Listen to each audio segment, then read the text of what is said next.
ümumiyyətcə keçmişə dayalıdır. Yəni nə demək istəyirəm? Məlumatlar girilir və yaxud da oradan proqnozlar çıxarılır, mövcud dataya əsasən qərar verməyə başlanılır.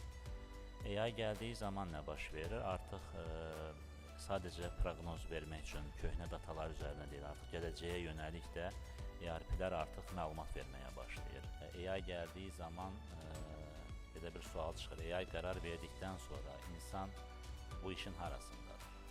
AI qərar verir, insan mı icraçı olur, yoxsa AI qərar verir, insanla yan-yana mı olur? Burada hər zaman dediyimiz kimi, hər bir məhsulun, hər bir yanaşmanın ortaya çıxardacağı mənfi və müsbət tərəfləri var. Əlbəttə ki, bu, belə deyək də, pis məqsədlər üçün və insanlıq üçün yaxşı arzu olunmaz niyyətlər üçün istifadə olunduğu təqdirdə əlbəttə ki, qorxulması gerəkən bir artıq insanlar çox işləməməlidirlər, hətta işləməməlidirlər, artıq robotlar işləyəcək, süni intellektlər qərar verəcək, artıq iqtisadiyyat onların üzərində olacaq, belə deyək də, pulları onlar qazanacaqlar, qısa sadə dildə desək, insanlar isə daha çox pensioner olacaqlar, sanki.